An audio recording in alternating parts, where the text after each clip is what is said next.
It's Podrzebie, the comic book nerdcast that dares to ask, what? Me worry?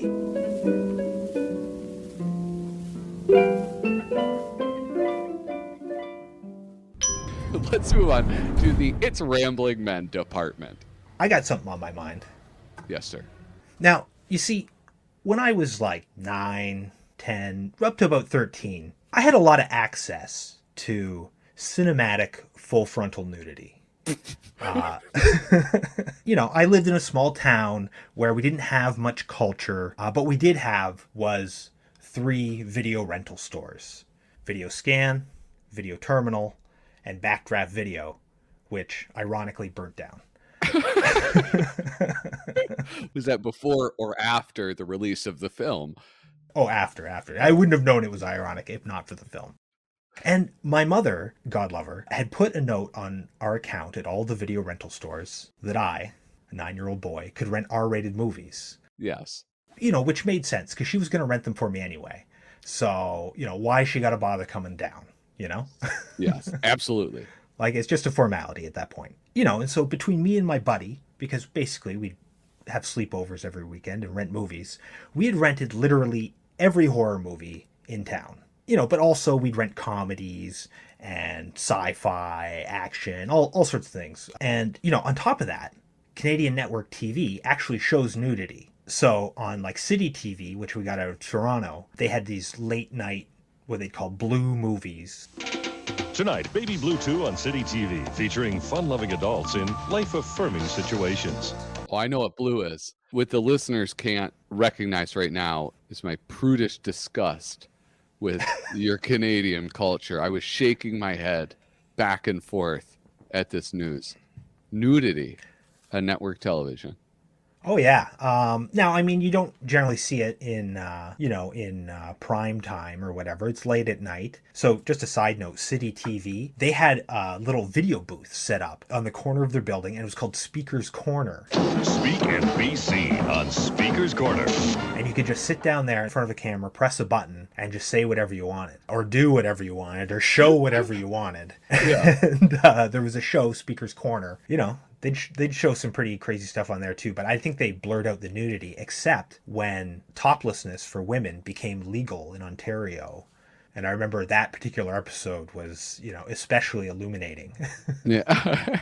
So it's kind of, this is a network show, though. It's not like public access, because that sounds like the type of thing that would be on public access television. No, it was like a network. City TV, they're probably part of like Rogers or some bigger corporation here. But it was a full channel. They had different kinds of programming. They made their own shows, but they also had other shows like reruns of The Simpsons and stuff. But that was one of their things. And it was just part of the building. You could go to Speaker's Corner. Maybe it's even still there. I don't know. For a while, they had them in different towns even. Yeah, that's really interesting to me that they would do that. I mean, certainly they would like edit them to an extent, right? They curate and like pull out ones that would be interesting or thought-provoking or amusing.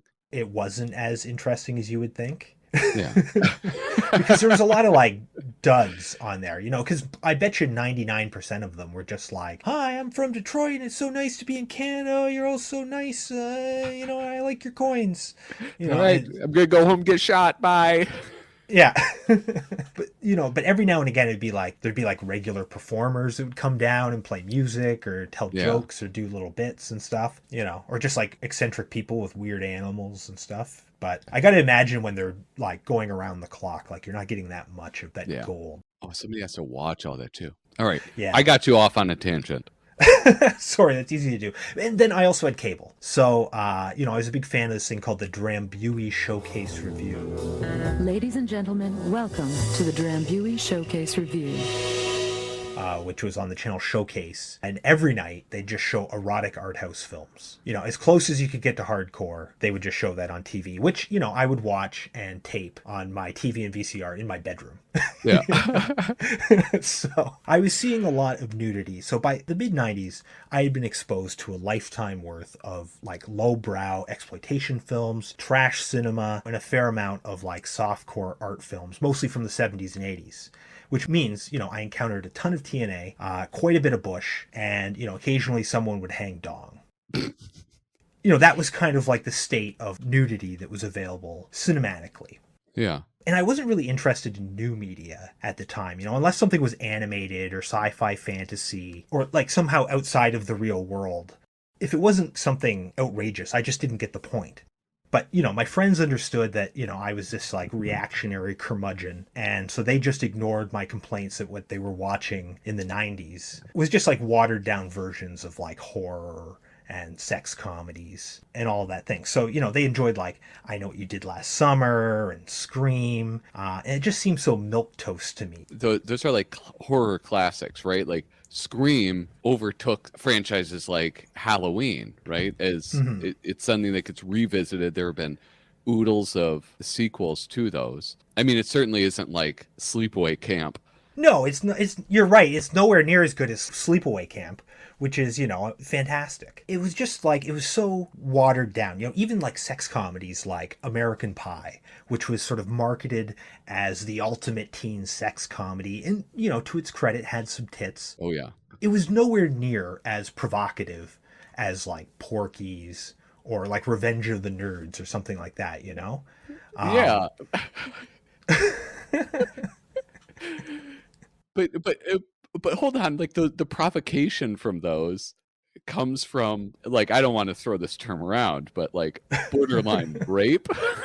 Well, but I mean that's all in American Pie as well, right? You could view American Pie through that sort of like rape culture lens just as easily.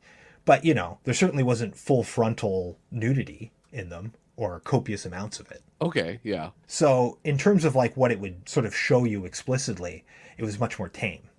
I have a question. So like on the scale of something like Porky's to American Pie, on that spectrum, where does something like Animal House fall? I can't recall. I don't think Animal House actually does have that much nudity in it. I think it probably has some. It does have some, and it's burned into my mind.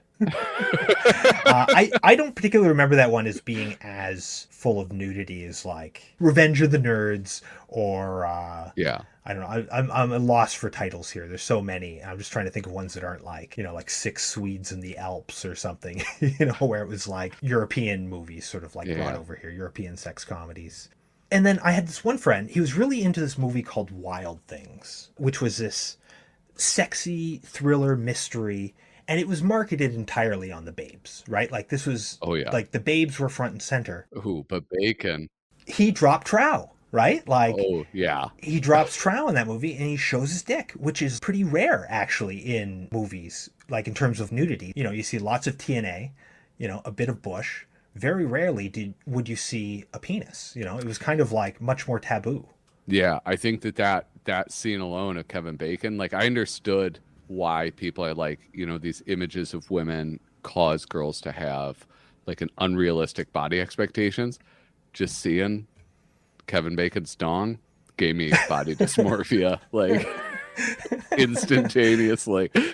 Yeah, I think he's got a good one from what I recall. But the girls, I don't even think they're topless in the movie. Like it's very minimal nudity. And I think this sort of marked a shift in modern cinema, or at least Western cinema. Basically, like after the early 90s, you get less female nudity overall, especially bush, and slightly more male frontal nudity. This kind of prudish shift, carried on through the torture porn genre, Saw. Yeah, Hostel.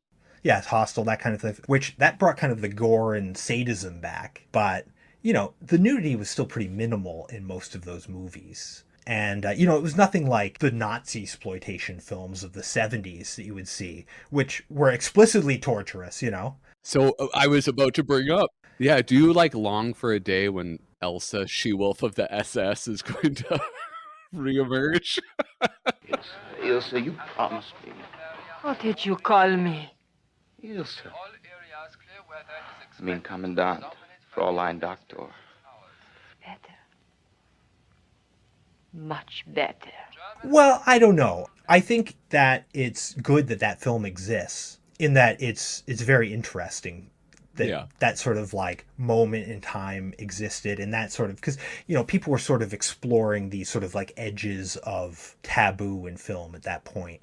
And so you have something like Sallow, 120 Days of Sodom. It's like that, I would say, is actually a really good film in a lot of ways. Like it's kind of an important film, almost like a form of literature or something. It's like a higher level. But then you've got like Salon Kitty and Ilsa She-Wolf of the SS, and what else is there? Hitler's Last Train, Gestapo's Last Orgy, Red Knights of the Gestapo, Natalie Escaped from Hell, The Beast in Heat, the Nazi Love Camp 7, Nazi Love Camp 27, Deported Women of the SS Special Section. Hold on. I think there's some other ones in there. What was that? The Love Camp? I love how it's somewhat reminiscent of Love Potion number 9. What was it? Love Camp number 27? I don't really understand those films. They were just called Nazi Love Camp. I think they had like different titles. Like some of those movies might have been the same movie with different names. Yeah. But they did like, I know there's 7 and then there's 27. I don't know if there's like 1 to 6 and then 8 to 26. I think the numbers aren't like sequential. Yeah. But it's like those movies, those were all about torture. But they were also about the nudity. It was a very different sort of, ethos. And, I think following that sort of like change was sort of part of the 9/11 ethos, like popular depictions of torture shifted from being, like a Viet Cong soldier making POWs play Russian roulette or something. Those were like the popular scenes of torture that you would see like when I was a kid. And then that sort of shifted into like the square-jawed, pragmatic American hero just doing what needs to be done. Yeah. But at the same time, you have stuff like John Ashcroft. When he was the Attorney General, he wanted to drape the Statue of Justice because she had an exposed breast. Yeah, I remember that. And that breast, coincidentally, symbolizes liberty and like the Republic. So, Yeah. Wait, isn't that like, that's more of like a French symbol, right? Isn't there what's that painting of that woman carrying the French flag and her bosom is out? I could have told you the name of that until you asked me. Now that you've asked me, I'll never be able to remember it. But I mean, American iconography borrows a lot, from the French Revolution. Yeah, absolutely. Anyway, by like early 2000s or whatever, and continuing to now, heroic scenes of graphic torture, good, bush hair, bad. Mm-hmm. And cinematic nudity has been in a steady decline since. So, and I've got some data here, because this was something I kind of felt was just true. And I wanted to make sure that like there was some data to back it up. So I went on IMDb. So, I guess take it with a grain of salt. That must be like the best source for gathering data on this. I think it gives us a picture of what I'm talking about. It's not academic. You couldn't take this and write a study on it, but I think it probably does reveal something in what I've done. So here's my methodology. I search for feature films by decade, beginning with the 70s, right up to this year. First, I just looked up the number of films overall, and then I looked up feature films with the keyword female full frontal nudity. All right. And with the keyword male frontal nudity. So, and here's what I found. So starting in the 1970s, from 1970 to 1979, IMDb shows 36,873 feature films. Now, of those 36,800 and some odd films, 1,378 featured female full frontal nudity, and 536 featured male frontal nudity. Mm-hmm. So I did the math. Of feature films, Mm-hmm. 4% of them in the 1970s featured female full frontal nudity, and 1.4% featured male frontal nudity. That checks out. And, it kind of backs up what I felt, that you see more female full frontal nudity than male frontal nudity. It's not just my viewer bias. It's a thing. Yeah. Then in the 1980s, you have 39,933 feature films made. So just shy of 40,000 films. So there's more films. There's less nudity. So in terms of female full frontal nudity, there's 1,217 films with full frontal nudity of females and 564 for the men. So that's in the 1980s, 3% now of films featured female full frontal nudity, and 1.4% featured male. So it pretty much held steady for the men, dropped a full percent for the women. And then I'm just going to round up these numbers to make them a little bit easier to say. So in the 90s, there was about 44,000 films made, 1,050 featured female full frontal nudity, 653 featured male full frontal nudity. So there's a decline in the overall number of films each decade of female frontal nudity so far, and an increase of male full frontal nudity. So women are down around 2.4% of films, and men are up to 1.5% of films in the 90s. Then in the 2000s, there are 74,700 films made. So like almost double the amount of films that are made, which has to be due to digital film. Wait, in what decade is that? 2000s? 2000 to 2009. Probably also more countries making films too that are released and listed on IMDb. Yeah. Also DVD market. I mean, there was the VHS market was pretty big, but I think that DVDs were cheaper to produce. So probably in the later half of that decade, you had a larger amount being produced and sold digitally or onto CD. Yeah, so there's a lot of factors. So I think the numbers, once you get to the 2000s, are maybe like a little bit less reliable, just because there's way more movies. There's probably way fewer movies where people are actually entering keywords as a percentage of the movies. But anyway, you have 1,230 films featuring female full frontal nudity. So that's more overall, but it's significantly less as a percentage. And for the men, it's 1,144 films. So it's a significant increase, and it's a slight increase as a percentage. So women go down to 1.6% of films in the 2000s, in like 2000 to 2009, and the men go up to 1.53% of films being made. And then from 2010 to 2019, it's even a bigger increase. So now there's 162,000 films being made in that decade, which is like more than double. There's more nudity again. So there's 1,737 female full frontal nudity films and 1,684 male. So that's 1.07% of films in the like 2010 2019 have female full frontal nudity, and 1.03 have male frontal nudity. So they're only like 0.04% away from each other at this point, whereas it started they were like 3% away. Yeah, here's some feedback. This is a peer review process. I think what you need to do really is go back through all of this data and then set budgets for the films. Because I wonder if, I mean, like you go with feature length film, and in the 70s that sets the bar. There's a barrier to entry, right?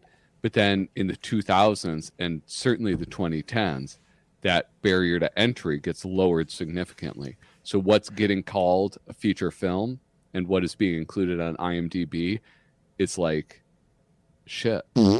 I agree that the numbers, especially I think from about 2000 on, when there's that big jump, it's harder to glean good data during, the 2000 to now, just because of the number of films that there are. But, also in the 70s, IMDb is listing pornos.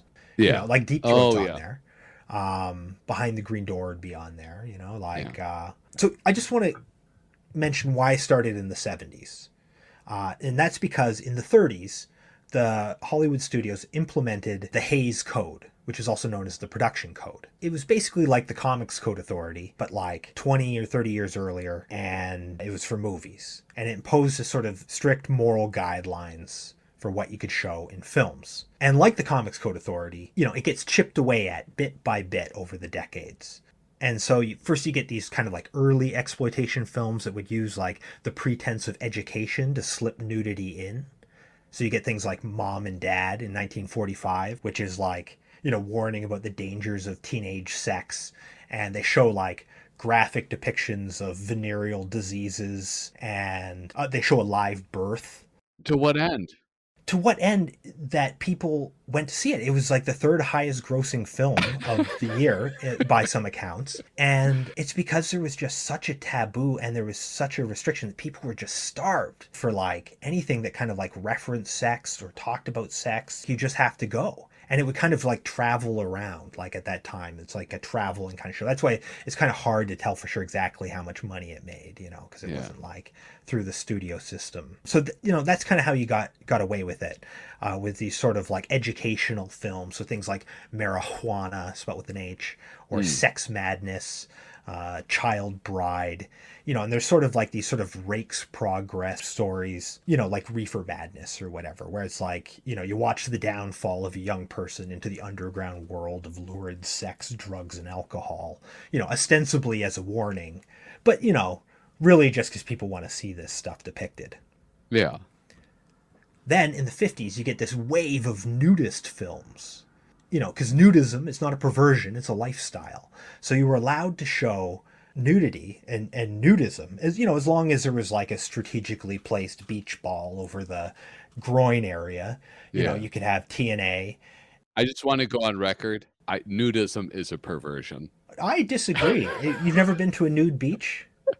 No way, man. Oh man, it's the best. I love it. It's totally cool, like it's Wait not, a second. Hey, I want you stand up real quick. Are you wearing pants right now? Look, I'm not going to stand up. But it's not because I'm not wearing pants. It's because I'm wearing pajama pants. And I don't want you to know. All right. So, there's all these nudist films where it's like this bumbling guy, like a comedian with a guitar or something, and he kind of like falls into like a nudist colony where he meets a bunch of these sort of like glorious Amazon nudist women and kind of learns like how great the nudist lifestyle is. So there's a whole like series of films like this. There's Diary of a Nudist, Blaze Star Goes Nudist, My Bear Lady. Stop it. That's one of them. So there's a whole bunch. I think I might have that one. Maybe I'll send it to you.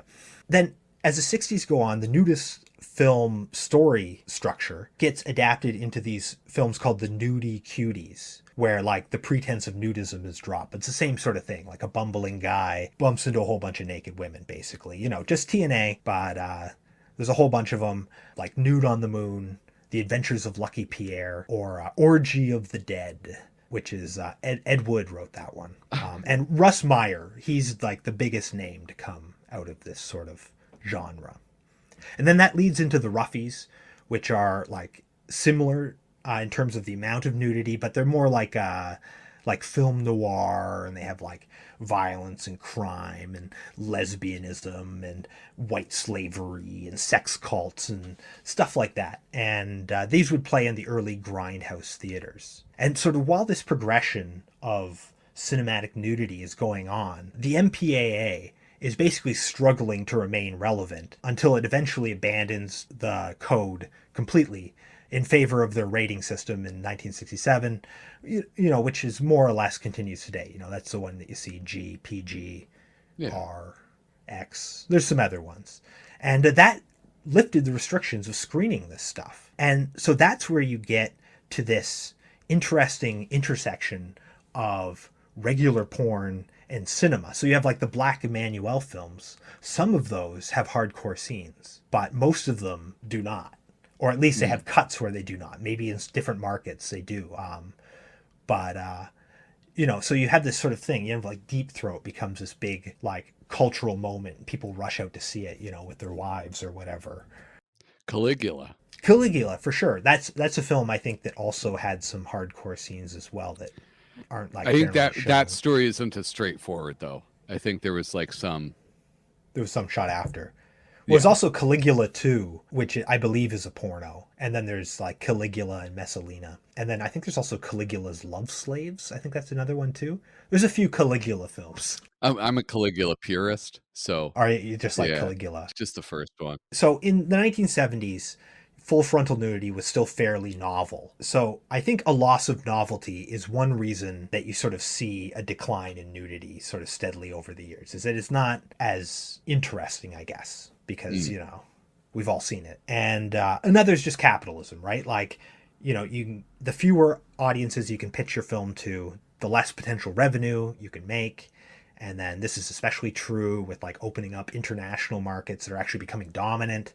And so you get this sort of phenomenon of like the desexed Marvel film, things like that. And I also think there's a psychological component as well, especially in like America. Like there's a fear of sexuality tied to various moral panics that are going on, which we see played out in things like banning mouse or, the anti-drag queen laws, or most recently the Michelangelo statue of David, There's some outrage over that recently. Because his wiener's too small. Well, he's scared, right?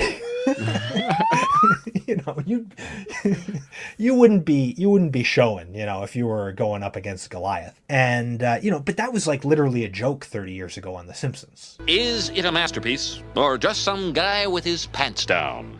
Now it's like reality. And then you see sort of the same thing in the more censorious corners of the left, where you have debates about like displays of sexuality at pride parades, or the anti-porn rhetoric, or like, even like in recent months, there's been like these sort of inexplicable defenses of the Hays Code and the Comics Code Authority and stuff like that, where people are sort of coming around saying like, well, it was pretty nice. Not every movie was full of sex, which is like overlooks like how awful those systems were and like how oppressive they were. What's funny is I think at a recent show I said, I think I said something in defense of the Comics Code Authority. Well, I have no respect for the Comics Code Authority, but I do agree that comics were like advertising to kids in the most gratuitous and offensive ways. And, that probably should have been reined in some way. But like, I think the code was like, that was like social engineering, like it was really messed up, especially some of the stuff you couldn't show, like you had to have respect for cops and all sorts of stuff. The same thing with the Hays Code, right? Like that's where it's like all of a sudden every movie couple sleeps in 2 separate beds. So anyway, here's how I feel about it. I'm a bit of a reactionary on this issue, and I'd like to see us as a society back up around the 3% mark in terms of nudity. And when it comes to the narrowing of the bush to dong gap, BTD, I'm all for it. I'm a feminist. Free the peen. I can get behind that. I just want to see more nudity in cinema overall, of all stripes, and I think there's room for more sex in cinema. What are your thoughts? I think it's fine how it is right now. It's getting worse. It's a slippery slope. Well, this is the other thought that I had, is that, you have shows on HBO, right, that rely, I shouldn't say rely because they're like really well received critically. There's no reliance on nudity, but that's something where it's like almost every HBO show has some form of nudity in it, right? And a lot of those like kind of high-end television series, like that seems to be how they mark themselves as being prestige. Yeah, a prestige thing where it's like, yes, we show the human form, the naughty bits. Yeah, it's a distinction from network television or whatever. Yeah, and I agree. And I think TV, I'm sure you could do this search for TV and you would definitely find like a massive uptick in nudity on TV. I recently watched Game of Thrones. I had never seen it. I've never seen it. I was surprised at how much gratuitous nudity was in it. Like every episode. I think there's a different sort of story there. TV and cinema they've kind of merged, right? Because now when you go to the movies, it's all digital. And so it's the same picture that you get on your TV at home. It's not film, right? And so like TV has become like film, or TVs have become huge and high def. The programming has become more cinematic in terms of nudity. Budgets are a lot higher. Well, that's it, yeah. And I guess in that market, it's like nudity draws them in. But the cinema, it doesn't work. I don't know. But I miss it. I like to see a little more. Not a ton more, but, I feel like the downward trend is like, I find it somewhat alarming. I feel like there's like a desexing of like popular media. And, sex and nudity, it's like that's a big part of life, Yeah. Like, you might not know this about me, but under my clothes, I'm naked right now. Ew. I know. It's a lifestyle, bro. Take it off. Oh, take it off, cried that voice from the rear. But she stops. More! That's all, boys.